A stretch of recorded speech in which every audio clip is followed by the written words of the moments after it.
Dr. Kelly Lambert from University of Richmond, welcome to the Anatomy and Clay Learning System podcast. It's great to be here, Mark. Thank you for your time. We really appreciate it. Wow, you work in such a, seems to me, very relevant field with neuroscience, and just so much has come out in the last few years, and you just seem like you hear issues around neuroscience more and more. Could you just take a minute and tell us about your busy world? And I know it's extensive with books and research, but just give us a snapshot if you can. Yeah, I'm fortunate to have very engaging work. So, as you said, I'm a professor and researcher here at the University of Richmond. So, right now I have about 10 students working 40 hours a week in the lab and doing a lot of hands-on activities. My area is behavioral neuroscience. So, we work with non-human models such as rodents, rats, but we're getting into wild rats and raccoons when we can just assess their behavior and such out in the wild. Um, the umbrella kind of goal or mission of the lab is experience-based neuroplasticity. And this idea that our brain changes, as I tell the students, from the womb to the tomb, makes us very accountable for how we use our brains. And I'm interested in how experiences change the brain.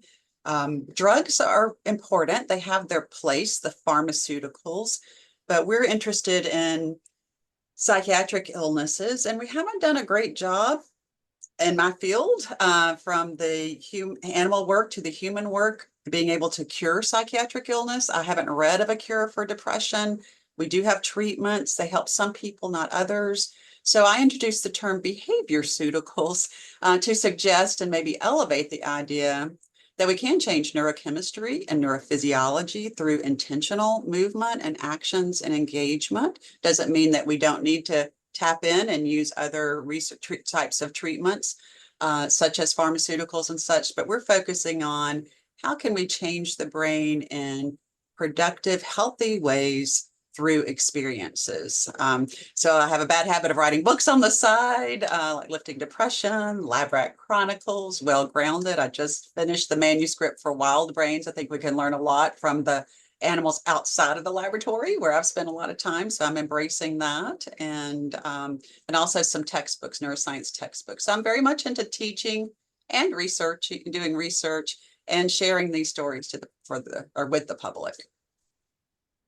Wow.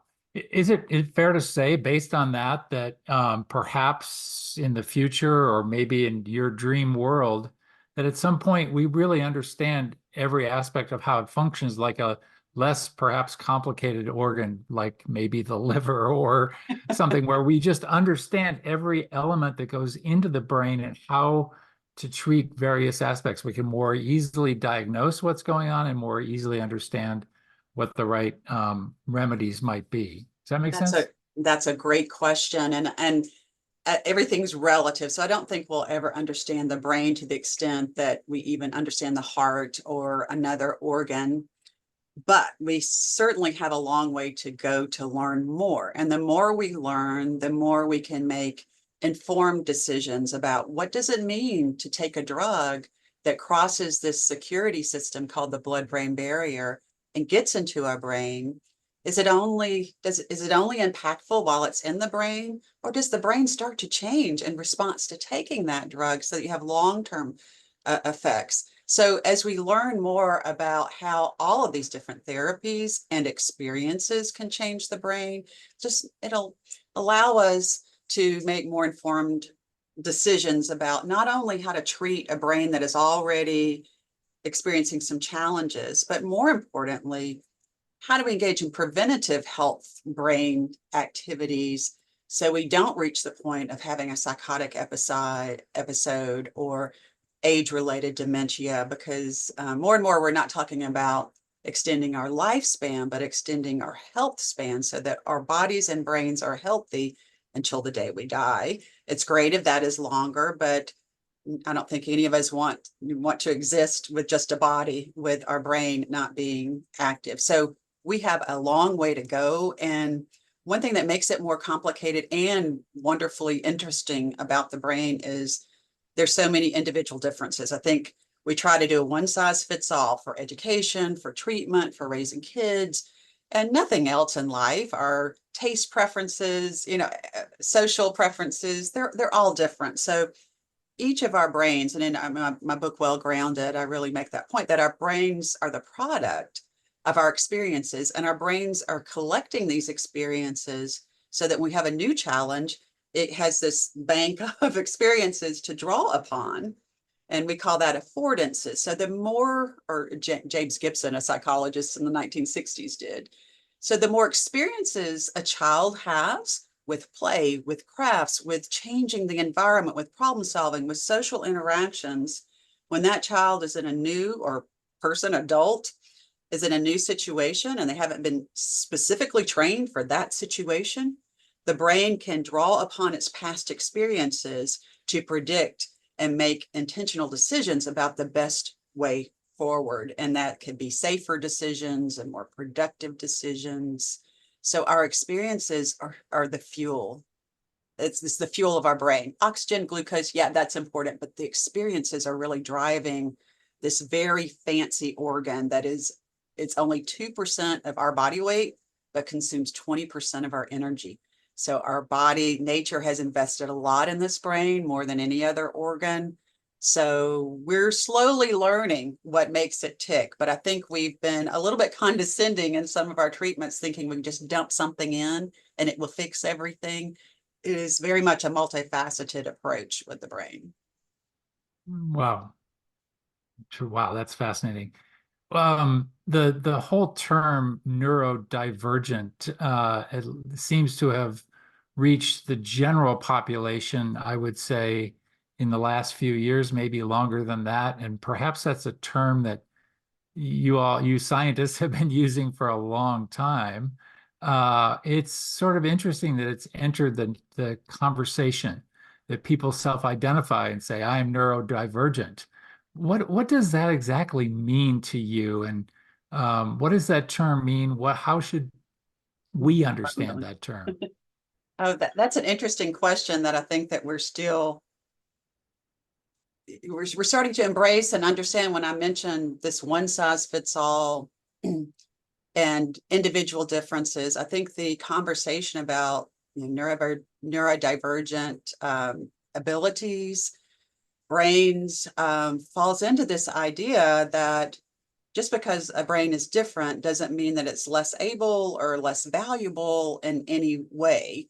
And frankly, our success as a species is not because we're robots, that we all acted the same way, so that if something stopped happening, we would all just die because we couldn't figure out how to solve this new problem. It's our variability, the fact that you're good at something, I'm good at something, I'm terrible at something, but we have social support that can help us through that. Some people can see things with different perspectives, and that's going to save the day when we run out of this resource. So we need, and I think the community and the general public has kind of elevated this conversation when we're trying maybe this one size fits all idea of trying to fix people who may seem different. So we need to embrace this divergence and variability and realize it's the secret sauce of our success. But having said that, there are people who certain habits or thought patterns or brain functions get in the way of them feeling good and being functional.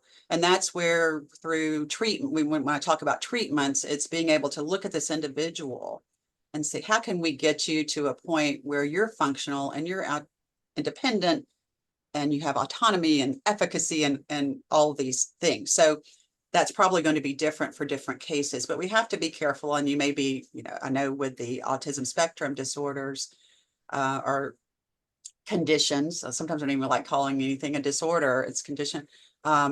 People maybe were too fast to say, you're different, let's try to fix you so that you're more like us. But some of those perspectives are enriching us. But if there's a case where someone is not feeling functional and healthy, and this is stressful for the individual, by all means, let's work with that individual to see where we can get that person back or two, a level or of functioning, may be new, it may be returning after an accident or something, maybe it's a new normal where that person feels good and has this sense of well-being and meaningfulness and those types of responses. Yeah. Wow. Great.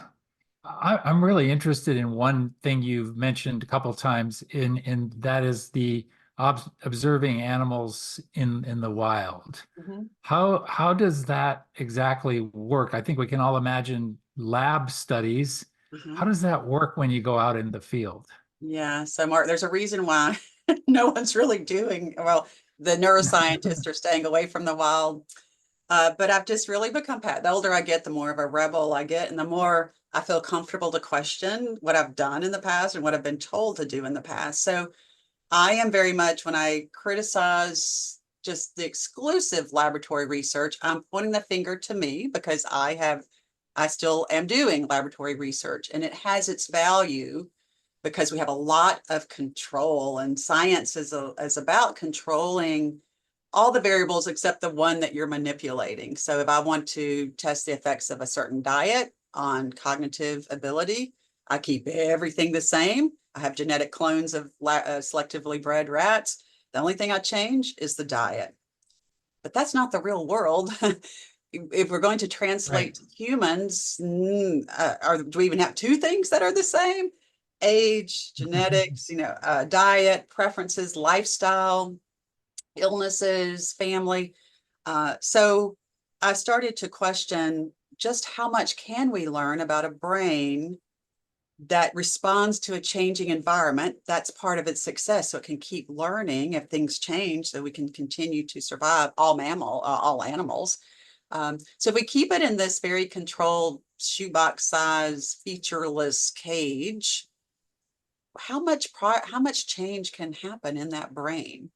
And there are lots of mammals. I'm going to just stick with mammals, but there are a lot of animals, but mammals, we're mammals. Lots of mammals on this planet. And rats are great. I Yeah. wrote an entire book, The Lab Rat Chronicles. So I'm the last person on the planet that should be writing about the value of wild animals. But there's so many more animals. And I mentioned raccoons. Well, raccoons, they use their forepaws like we use our hands, and our hands are represented disproportionately large in our motor cortex, similarly to the raccoons. And we all know they're kind of the species people love to hate, or they'd have this interesting relationship with them. I adore them. I'm just in awe of raccoons. But there isn't even, when we study brains, for example, rats, there are all these publications called a rat brain atlas, and it tells me like slice by slice where all the parts of the brain are. And then if we go a little bit deeper, how that changes and all the microns and the measurements. And we use that. But with raccoon brains, collaborating with like the USDA, when animals are put down or in the wild, I get them. I don't have them in the lab.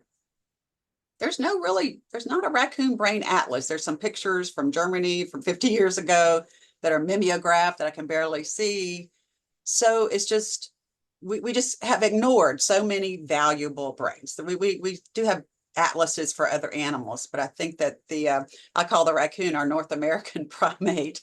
And they're just into everything. They've got that curiosity. Their brains are profiled as far as the cellular density, like a primate brain, very different than a rat brain. So I think we need to keep doing our laboratory work, but also extend to the wild species. So that's kind of a justification, but you asked more of like, how do you do that?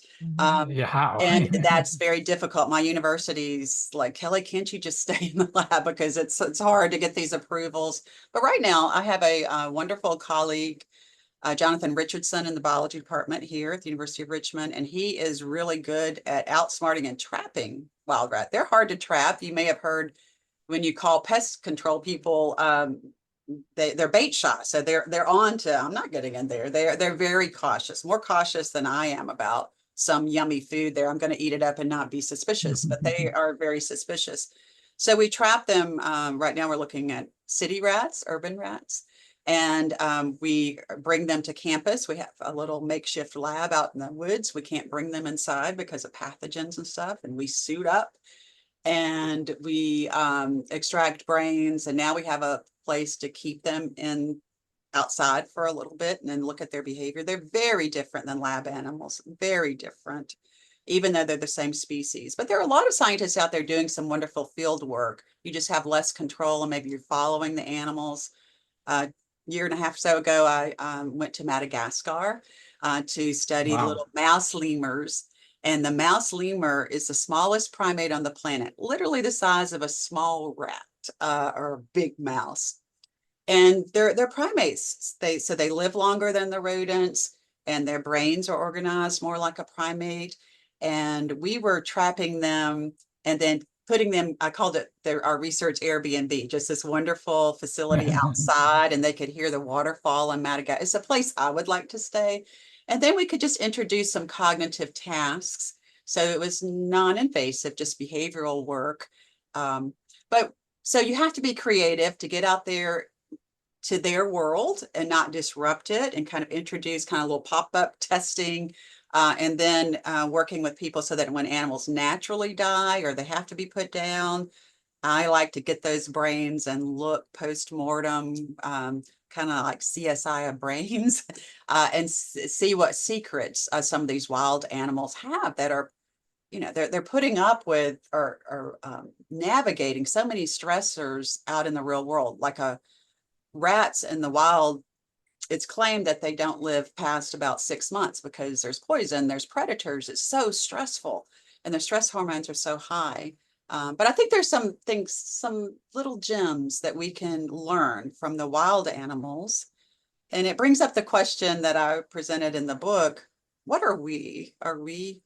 We're not living in a cage technically. Are we wild? Are we domesticated? Are we feral? Are we in some captivity?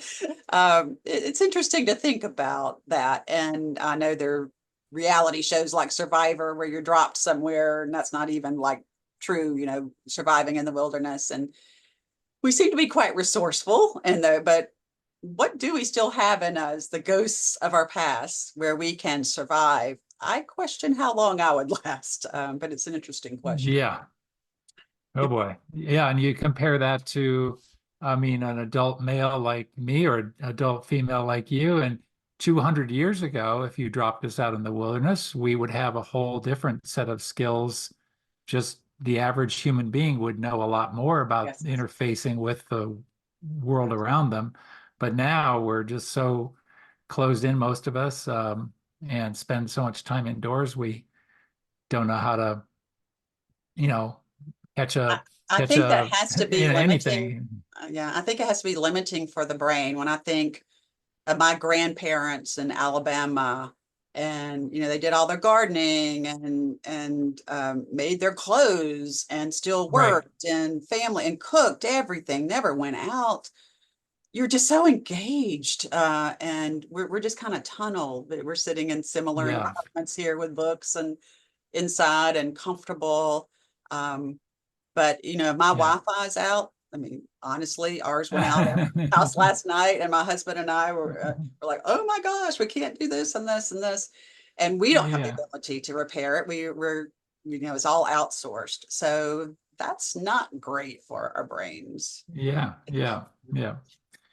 Well, I'm starting to get the feeling I could talk to you all day. But this is really interesting. So Anatomy and Clay is really focused on hands-on learning. The company and the teachers who use Anatomy and Clay across the country are very focused on the power of hands-on learning, and they appreciate that. They understand it. They see it in action, and they see the improved test scores from students who use a hands-on system to learn anatomical systems. Is there some insight that you have about the power of hands-on learning from having studied the brain? Yes, I think that is a wonderful teaching tool because it's tapping into what the brain is geared to do. I mentioned with the raccoons and the humans how our hands are represented in a large way, and our motor cortex, the area of the brain that controls all of our muscles. So It's our legs and back are just little little bits of motor cortex area, but our hands and our face is important for facial expressions and talking and eating. That takes up most of the real estate. So if you're doing anything that uses the hand, you are engaging in more brain activity, and it goes beyond that. Anything that has movement in it.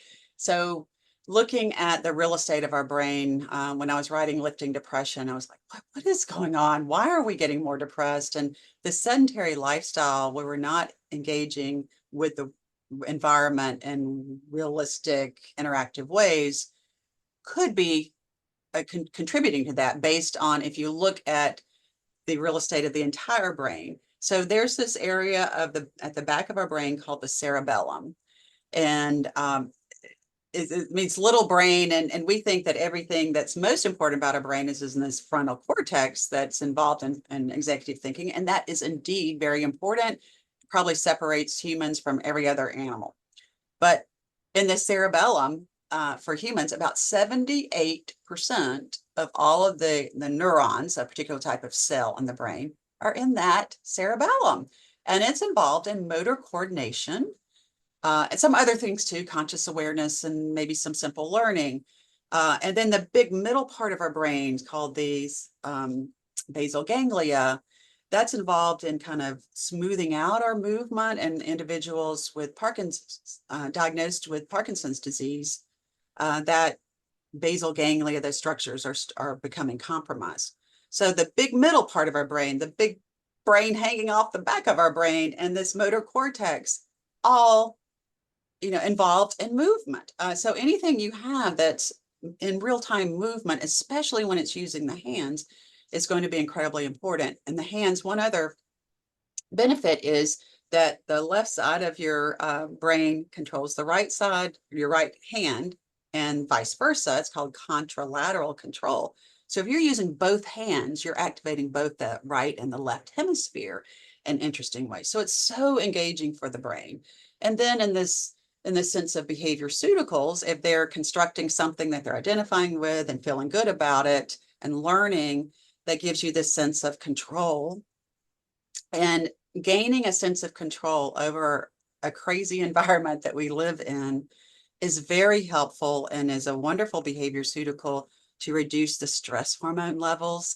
And stress hormones, we're still trying to figure out what they're doing. They're great in the short term, not so great in the long term, when a child may have been, or a student, worrying about a parent for 2 months or something. That's going to start to compromise growth and brain growth and such. So gaining a sense of efficacy, autonomy, control, and if they like what they've done, what's been created, then this maybe reward neurochemicals such as dopamine. I'm oversimplifying some things, but dopamine marks and brings our attention to things that are important that we've accomplished.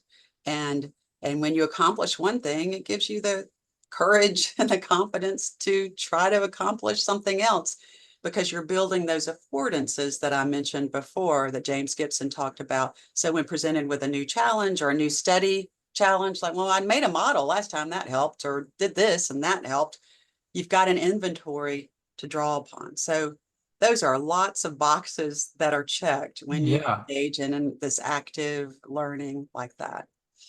right. Well, that already makes so much more sense versus the very passive approach of learning, which is maybe to read a textbook Mm-hmm. and just take in type information, Yeah. something printed, and try to imagine what you're actually doing versus building something that's three-dimensional. Right, right. And I am a Yeah. textbook writer and a professor who lectures, so I do, there is value in having a good story, but if you can supplement that story or reading and paying attention to the text, that's important, so that you're learning to increase your attention span, but reinforcing it with these activities, with these projects, with these experiences is just a home run when it comes to Yeah. brain learning systems. Yeah. Is there also something there in terms of evolution, in terms of how we have developed as human beings on this planet just over time? That seems to me that that would go back, our ability to learn with our hands predates the printing press Yeah. and Yeah, there was an article in National Geographic years ago. It was written by Carl Zimmer, the science journalist. And there was this quote about the hands being where the mind meets the world. And I love that idea. So yes, these hands and other animals have it, raccoons, other, non-human primates. Um, we live in an environment where we have to, our ancestors to had to find food. It's hard for us to even imagine a world where we couldn't go to a grocery store or a farmer's market even to get food. So if just to imagine that when you wake up every day, the only food you're going to get is what you're going to trap, catch, harvest, whatever, find. So you have to interact with the environment in very complex ways to know not only is this safe for me to eat? Do I need to be? That's why the rats are so cautious, because, it's one trial learning. They may die if they eat that poison or toxin. So they just nibble a little bit when they think it's safe. And then if they feel good. So yes, interacting with the world around us. And it's been written by anthropologists that one of the largest contributing factors to the human brain just taking off was something using their hands in this clever way to cook. Because I think we're the only species who works with fire. Once we discovered that we could have this heat that would change the content, the structure of food, so we didn't have to chew 8 hours a day like some of our primate ancestors do and other animals. When it's softer, we could eat more faster, and that changed our evolution. So we didn't need these big canine teeth. We didn't need the big belly like the orangutans to store all the greens in. So we could get more protein, more fuel to the brain, and the brain just kind of, it is the cortex and such, it is much more impressive than even the other apes. So being able to be smart about how we manipulate our environment, that probably has led to our success. But I talk about in some of my writing the conundrum that maybe that success is leading us to a point where we can just sit down on our rear ends and all day, and we're not engaging our brain. And so that may, I don't know if we're regressing. I don't know. I mean, reading is great and computer interaction, we are learning, but this kind of contextual conundrum that we've been so good at creating a world where we don't have to think and work and stress so much that it may not be engaging enough for our brain. So we need to be mindful of that. But also another something that when you mention evolution, our brains evolved in a much more a greener space. I do have some plants here you can't see in a window, but with the rats, if we house them in an enriched, not only an enriched environment that has toys and such, but a natural enriched environment with dirt and sticks and stones, and they seem to just come alive in those natural elements. So there's a lot of research, even with humans, that being out in nature and interacting with nature, gardening and such, is really good for healing and well-being, and probably engaging in this neuroplasticity that we have in our brain. So good yeah, question about our roots yeah, and our ancestors. that's great. That's great. Well, we really appreciate your time, but as we wrap up, I just have one last question. Okay, sure. And I don't mean to put you on the spot, but I'm wondering if you have some advice for your average person out there. Just is there something you recommend in terms of just things you can do to treat your brain better or take care of your brain better? Is it doing more crossword puzzles? Is it just eating certain food? Are you what do you tell people? Yeah, it's complicated, and it's probably not a one size fits all. But when I try to look at universal kind of themes of healthy brains, so engagement is important. And I think it's not just, we get so brain bound and we think, and like the crossword puzzles and Wordle, all that's great, and reading, but our brains are connected to our bodies and our bodies aren't just here to carry our brains to the next meeting or our heads to the next meeting. So engagement is cognitive engagement. So do those crossword puzzles, learn new things, learn a new language, but also the body. We have to be active because we want to keep the glucose, the blood going to the brain, and that's going to support this neuroplasticity. It's kind of a brain growth, changing the rewiring of the brain. So that might be exercise. My husband and I in our old age were taking dance lessons, and it's really hard to, be in sync with another person and learn to do this. But because it's difficult, I know it's good for my brain. So that activity and engagement, not, I'm going to retire at 67 and not do anything. That's your brain's going to go downhill. So if you retire, make sure that you're engaged. And a lot of people are more engaged when they retire. But also, I mentioned stress. So being mindful of how stressed you are.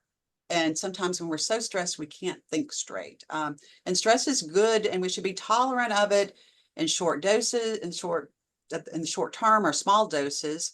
And also be tolerant when we have a significant loss in our life, that we are going to be affected by that, and not try to fix it immediately. But if part of our lifestyle is that, you really hate your job and you're stressed out 8 hours every day because of that, maybe you could try to find something where you feel more engaged and less stressed. Or maybe it's just adding a hobby that you enjoy, that effort, using your hands and building, like we're talking about with the clay, woodworking, cooking. Cooking is great because you've done something that you can share with other people, and it's good nourishment, for your body. So it's in my TEDx talk, I talked about knitting and how that could be a great behavior pseudocol, because sometimes you do it with your friends, you produce a product that maybe you're proud of. Counting the stitches distracts you from maybe the cognitive stress of the day. But not everybody loves knitting. I don't even love knitting, but so just some of the basic working around the house and yard, and we make sure, my husband and I, we do all of that ourselves. Dance, trying to do things that we enjoy, and novelty through travel or learning something new. Sleep, getting the rest that you need. So those are some of the universal themes of a good, healthy brain, but there are many ways to arrive at that. So. Yeah. Wow. Well, this has been really interesting. You just feel like, again, I'll be repetitive, but I could talk to you all day. I Well, it's feel fun. like You ask good I'd questions. be. Well, thank you so much for your time, and thank you for all you do. And yeah, we really appreciate your perspective and your insights today. You're quite welcome. And I appreciate this initiative to get students working with their hands and learning in different ways. So that's great to hear about. Thank you. Have a great day. Thank you. You too.